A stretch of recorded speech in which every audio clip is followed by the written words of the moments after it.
나경원 원내대표가 검찰에 제출한 의견서에서 젊고 건장한 최 의원이 감금됐다는 건 최 의원을 너무 나약한 존재로 보는 것이다 라고 했습니다. 총 12명의 한국당 의원을 제가 힘으로 물리치지 못하고 감금되어 있었으니 저는 나약함을 인정할 수밖에 없습니다. 저의 의정활동을 방해하고 물리력을 행사해 저를 감금하도록 교사한 나경원 원내대표가 반드시 문문의 책임을 질 수 있도록.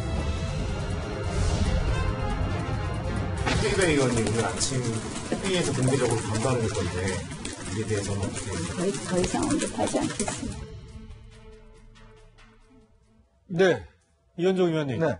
최이배 의원이 갑자기 왜 저런 고백을 했습니까? 글쎄요, 자신의 나약함을 고백을 했는데요. 네. 아마 이게 이제 패스트트랙 관련된 수사가 이제 지난번 나경원 원내대표가 이제 검찰에 출두해서 조사를 받았지 않습니까? 네. 어떤 면에서 보면 이제 패스트트랙 문제가 이제 정책 문제에서 법률적 문제로 넘어간 상황이죠. 예. 그 중에서 가장 핵심적인 사건이 두 가지가 있습니다. 그건 뭐냐면 바로 이제 최이배 의원의 의원회관 사무실을 의원들, 자유한국당 의원들 12명이 들어가서 감금한 문제하고 그 다음에 이제 일부 이제 상임위 사무실에서 온 법안을, 팩스로 온 법안을 이제 종이로, 손으로 찢은 행위. 예. 이게 지금 굉장히 중요한 두 가지거든요. 예를 들어서 뭐, 막거나 이런 행동은 이제 선진화법에 걸려 있습니다만 이 두 가지 같은 경우는 감금죄하고 이제 공용 문서 훼손죄. 네. 이게 상당히 이제 걸릴 수 있거든요. 왜냐하면 이게 거네요. 감금죄 같은 경우는 5년 이하의 징역에 700만 원 이하의 벌금이고 뭐 상해죄보다는 더 훨씬 더 엄합니다. 자, 그러면서 본다면 지금 이제 이 12명의 의원 같은 경우 중에는 또 여상규 법사위원장도 있어요. 자, 그러다 보니까 이분들이 이제 현재 검찰의 조사를 받으면 여러 가지 이제 불리한 측면들이 있죠. 그래서 이제 나경원 원내대표는 당시에 그 사무실에서 뭐 먹는 것도 나눠 먹고 더구나 또 민경우 의원이 이제 이렇게 마술 같은 걸 하면서 즐겁게 보냈다. 이렇게 이야기를 하고 있는 거예요. 그러다 보니까 그렇게 되면 감금죄가 아니지 않습니까? 그러니까 최이배 의원 입장에서는 내가 이 12명을 못 나가서 결국 내가 나약한 것이 죄다. 네. 결국 뭐냐면 이제 이 나경원 의원의 논리를 반박하는 차원에서 본인의 어떤 저런 이야기를 한 것이 아닌가 생각이 됩니다. 네, 사실 남자가 저렇게 대놓고 나약하다 고백하는 게 쉽지는 않을 것 같은데요. 박진영 교수님, 네. 결국 나경원 원내대표를 이제 공격을 한 공격하는 셈인데 네네. 나 원내대표는 이렇게 멋쩍게 이렇게 웃음을 지었네요.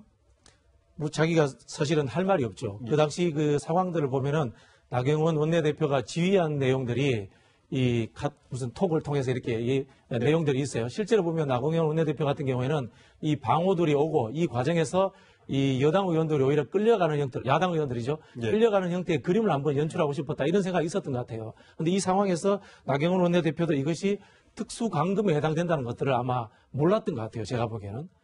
판사 출신이잖아요, 나경원. 현장에서 그 판단력이 떨어질 수도 네. 있죠. 실제로 그 문희상 그 국회의장을 이렇게 육탄 방어할 때만 해도 문을 잠근다거나 소파로 이제 뭐 문을 막는다거나 이런 일들 없이 그냥 몸으로 막았단 말이에요. 네. 그 정도 상황과 아마 유사하게 생각했을 수도 있고 이런 상황에서 아마 아차 싶어서 7시간 정도 되는 상황에서 이 특수감금 문제가 이렇게 이야기가 나오니까 그때서야 이렇게 빠져준 게 아니나 이런 예측이 됩니다. 그 감금이 아니라는 얘기를 나경원 원내대표가 하고 싶었던 것 같은데. 그렇죠. 예. 네.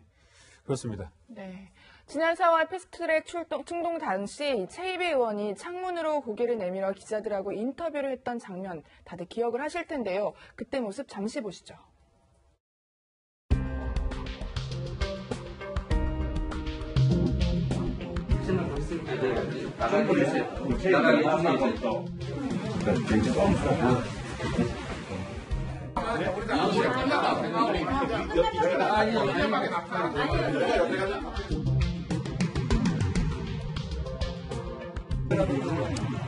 감금을 해제해 주시기 바랍니다. 지금 방 안에 한국당 의원님들 11분과 저희 보좌관 5명이 같이 있습니다.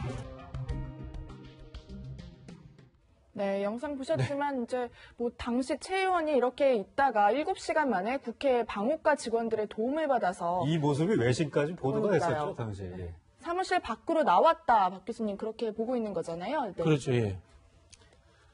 이게 어쨌든 간에 뭐 안에서 마술을 했던 뭐 즐겁게 있었던 간에 특정된 공간 내에서 아무리 즐겁게 있다고 하더라도 네. 특정된 공간을 벗어나지 못하도록 위력적인 행사, 수단 방법을 통해서 감금하는 것은 분명히 그 특수감금죄에 해당이 되고요. 네. 아마 이 부분들에 대해서 그 한국당 의원들이 한 60명 정도가 지금 검찰에 출두하는 걸로 알고 있는데 그중에 여기에 참여했던 12명은 상당히 위기감을 많이 느낄 수밖에 없을 겁니다. 네, 당시 말씀하신 감금을 한 건 감금한 아, 거죠. 감금을 한 거죠. 문을 잠궜고 소파를 가지고 문을 열리지 않도록 밖에서 받쳐놨단 말이에요. 지금 이 상황 화면에도 자체는- 나오시면 여기 뭐 창문을 통해서 인터뷰까지 하고 있고요. 그렇죠. 예, 예. 아마 그냥 그 과거에 있던 방식대로 몸으로서 그냥 문을 막고 있었다 이 정도였다면은 적당히 넘어갈 수도 있었던 건데 이거는 도구를 사용했기 때문에 이 확실하게 증거가 있다 이렇게 볼 수 있습니다. 네. 그런데 뭐 앞서서 저희가 이 얘기를 해드렸지만 뒤늦게 이제 화제가 되고 있다고 해야 하는지 모르겠는데 나경원 원내대표 이제 검찰에 낸 의견서에서 이 당시에 빵도 나눠 먹고 마술쇼도 하는 등 화기애애했다 적혀 있었다고 알려지고 있습니다. 그런데 마술쇼는 도대체 누가 했는지 저희가 영상을 준비했습니다. 한번 보시겠습니다. 마술도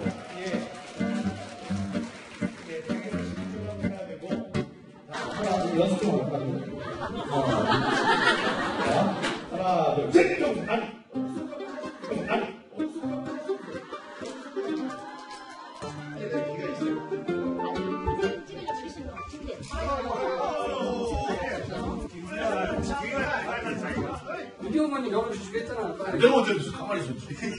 언제 이거 언제 했어? 시간이 좀 무료하고 그래서 마술을 하는데 제가 아는 마술 10가지를 1시간 넘게 했습니다. 최이배 의원께서도 관심이 있어서 어느 건 뭐 맞추려고도 하고 뭐 깔깔거리고 웃고 그런 상황이 있었죠. 네, 민경욱 의원 KBS 앵커 때부터 마술쇼를 선보인 것으로 알려지고 있는데 유현정 의원님, 네. 민 의원 마술을 직접 보신 적 있으세요? 그럼요. 저도 뭐 같이 이제 저희 정치부를 출입을 했기 때문에 예. 당시에 취재를 할 때도 보면 이 마술을 이제 어떤 뭐 취재하는 자리에서도 이제 직접 보여주기도 했어요. 예. 그럼 취재원들이 기자들 앞에서? 기자들 앞에서뿐만 아니라 이제 국회의원들이라든지 뭐 당 대표 앞에서도 이렇게 마술도 하고 어떤 면에서 분위기를 좀 상당히 이제 좀 유화시키는데 많은 도움을 줬고 네. 또 이게 취재하는데도 굉장히 도움이 많이 됐어요. 왜냐하면 이제 민경욱 의원 같은 경우는 예전에 이제 기자 시절부터 이 마술을 굉장히 좀 잘했습니다. 이제 그러다 보니 그거에 본인의 장점이었고 또 이제 지금 지역구 활동하는데도 저 굉장히 장점이 되고 있어요. 네. 지금 이제 당시에 그 사무실 안에서 이제 그 마술을 하면서 이제 그 시간을 보냈다고 이야기를 하는데 저 주장이 뭐냐면 결국은 강압적인 분위기 아니었다. 이제 이런 것들을 하나의 이제 어떤 네. 항변할 수 하는 그런 요소로 쓰이지 않습니까? 근데 지금 문제는 뭐냐면 저기 영상들이 그대로 다 남아 있어요. 내부에서 어떤 뭐 그러니까요. 맞고 뭐 등등 하는 영상들이 남아있기 때문에 어떤 면에서 보면 이게 뭐 사실은 지금 이렇게 변명하려고 해도 할 수 있는 상황이 아닙니다. 왜냐면 예전같이 뭐 문을 막아놓고 안에 아무것도 없었다라면 뭐 안에 있는 상황 자체를 어떻게 하는지에 대한 주장이 엇갈릴 수는 있어요. 네. 그렇지만 지금 보시는 바와 같이 저게 영상으로 그대로 남아있기 때문에 소파로 문을 막아놓고 그 앞에서 그냥 마술을 보여줬다는 건데. 그렇죠. 그거는 뭐 사실은 별 문제 아니죠. 왜냐하면 사실은 문 막아서서 못 나가게 했기 때문에 예. 저거는 어떤 면에서 보면 법적으로도 피할 수는 없는 것 같고 제가 볼 때는 중요한 건 뭐냐면 검찰에 조사할 때는 사실은 뭐 정무적 어떤 배려는 없습니다. 결국 누가 지시를 했는가, 처음에 지시한 사람이 누군가, 그리고 또 이것 지시를 따른 사람이 누군가, 뭐 등등에 따라서 어떤 면에서 보면 형의 어떤 가중의 요소가 분명히 있는 것이거든요. 그렇기 때문에 아마 저 문제는 지금 자유한국당이 적극적으로 이제 마술했다, 뭐 같이 뭐도 나눠 먹었다, 뭐 이렇게 항변을 하지만 그러나 법적으로는 굉장히 저는 아마 까다롭게 판단하지 않을까 생각이 듭니다. 네. 박지정 교수께서는 저 민경욱 의원 마술하는 모습 어떻게 좀 보셨어요? 저는 뭐 마술을 직접 본 적은 없는데요. 네. 사실 과거에 국회 선진화법이 없을 때 농성을 하게 되면은 뭐 안에서 라면도 끓여 먹고 뭐 별별 일을 다 합니다, 사실은. 뭐 사실 국회의원 여야를 떠나면 예. 사실 친분들이 친하잖아요. 이거 요즘은 좀 그렇지는 않아요. 그렇지는 않아요. 예, 그렇지는 않아요. 그게 옛날에 제가 기억하기로 언론법 통과 때 그때 몸싸움을 아마 국회의원들도 아마 세게 한 걸로 알고 있어요. 2010년도쯤에 그 정도 이후로부터 여야 관계가 굉장히 안 좋아졌는데 네. 그전에 같이 뭐 농성하면서 라면도 끓여 먹고 일명 그 국회의원들 표현을 옛날에 약이라고 합니다. 네. 이 물병에다가 소주도 넣어와서 뭐 마시고 이런 일들을 저도 이제 목격을 한 적이 있는데 지금은 이제 국회 선진화법이 통과됐기 때문에 그때하고는 상황이 굉장히 다른 거예요. 예. 그 당시에만 해도 물론 그 당시에도 이렇게 몸싸움을 하게 되면은 손대지 마 이런 정도는 했어요. 근데도 불구하고 이제 웬만큼의 몸싸움도 이루어졌고 이런 부분이 있는데 지금은 국회 선진화법이 됐기 때문에 웬만큼의 이 위해적 행동에 대해서는 법적으로 다 이렇게 문제가 될 수 있단 말이에요. 예. 실제로 그리고 또 이분들이 인지를 못 하시는 게 국회 선진화법을 한 번도 적용되어 본 적이 없단 말이에요. 그렇죠. 이번이 처음이지 않습니까? 그렇다 보니까 이게 이런 극단적인 상황이 오도록 이렇게 이해 못하고 가지 않았나 이런 생각이 듭니다. 네. 그런데 나 원내대표의 의견서 보도 이후 패스트트랙 수사 대상에 있는 60명의 의원들이 불안해하고 있다는 얘기가 들리고 있습니다. 지도부가 조사받지 말라고 해서 나서지는 못하고 있긴 한데요. 이 윤석열 검찰총장의 스타일을 알아서 더 그럴지도 모르겠다는 생각도 듭니다. 관련 영상을 한번 보시죠. 당대표인 내가 모든 것을 책임질 테니까 책임질 일이 있다면 원내대표가 책임져야 한다는 법과 원칙에 따라서 또 엄정하게 수사하고 거기에 따라서 드러난 대로 결론을 내드리겠습니다. 네, 황교안, 나경원 이 투톱이 이제 책임질 일이 있으면 자신이 지겠다라는 건데요.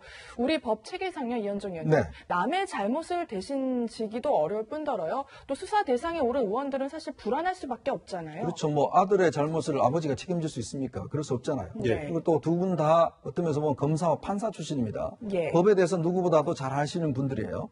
결국은 의원들의 행동을 자신들이 정치적인 책임은 지겠지만 네. 그다음 법률적인 책임을 질 수 있는 방법은 우리나라 법칙에서는 없습니다. 네. 그렇다고 보니까 지금 나경원 원내대표가 이제 조사를 받고 난 다음에 의원들한테는 조사를 받지 말라. 나 혼자 모든 책임을 지겠다라고 이야기를 했지만 네. 그러나 검찰 입장에서 보면 그는 뭐 할 수가 없는 것이죠. 예. 일단 의원들을 소환해 조사를 하는 것이고 만약에 소환에 불응할 경우에는 지금 일단 채증한 증거들이 많습니다. 네. 국회 방송이라든지 또 CCTV를 통해서 증거들이 있고 또 진술이 있기 때문에 네. 그거에 따라서 사실은 어떤 면에서 보면 처벌할 수가 있는 더 거거든요. 불리하게 작용할 수도 있는. 그렇죠. 왜냐하면 이제 본인이 출두를 하지 않으면 어떤 가중 요소가 되는 수도 있는 거거든요. 그렇기 때문에 지금 제가 요즘 최근에 만나본 의원들 같은 경우는 굉장히 걱정을 많이 합니다. 왜냐하면 이게 지금 당시에도 네.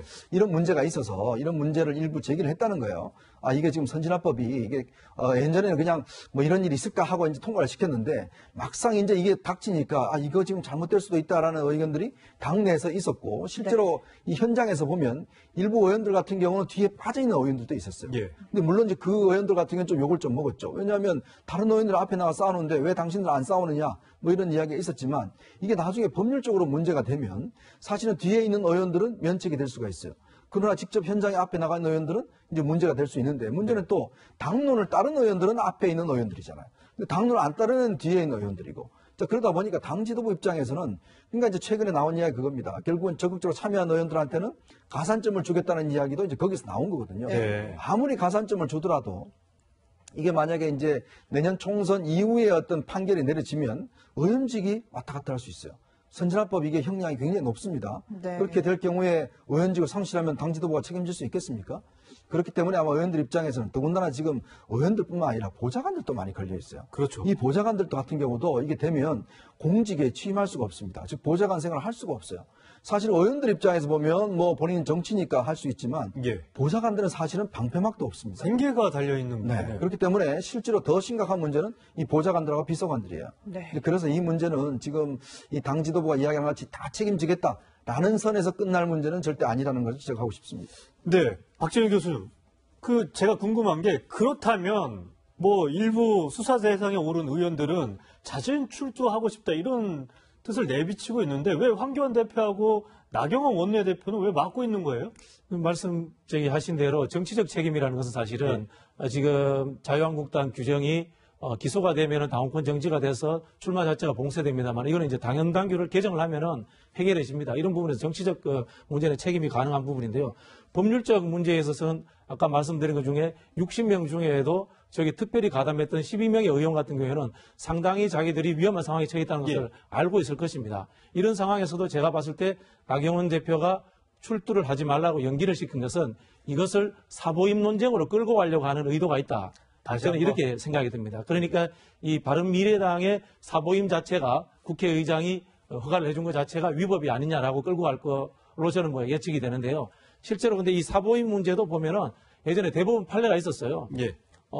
대법원 판례, 헌법재판소 판례가 있었더라고요. 제가 확인을 해보니까. 헌재 판례. 예, 헌재 판례에서 어떻게 되어 있냐면은 정당이 구성원인 의원을 제재할 수 있는 유일한 방법이기 때문에 정당의 고유 권한으로서 인정해줘야 된다라는 헌법재판소의 판례가 있었어요.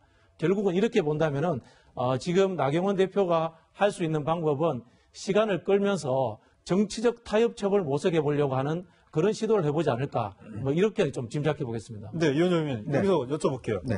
사실 국회의장도 이 사보임에 대해서 문제 없다고 얼마 전에 얘기를 했습니다. 네. 그렇다면 이 지금 박 교수가 얘기한 것처럼 이 사보임 논란을 확대해서 정치적인 타협안을 가져가겠다. 이게 가능한 겁니까? 그건 불가능할 것 같습니다. 왜냐하면 사보임 문제는 아까 말씀드렸듯이 이제 이게 여러 가지 논쟁거리가 좀 있습니다. 이 법 자체가 만들어질 때 법안 통과 과정에서 여러 가지 논란이 있었다는 게 있어요. 그래서 아마 이거는 뭐 법률적 논란이 있을 수는 있겠지만, 그러나 사보임 문제하고 이게 이제 지금 이 선진화법 폭력 문제하고 연결시켜서, 예를 들어서 정치적으로는 그렇죠. 자, 원천적인 사보임 불법이 있기 때문에 이걸 막기 위한 폭력은 정당하다. 이런 논리는 정치적으로는 가능할 수도 있어요. 예. 그러나 법률적으로는 이게 통하지 않습니다. 그 행동은 결국 다른 행동이거든요. 연결시킬 수가 없는 거거든요.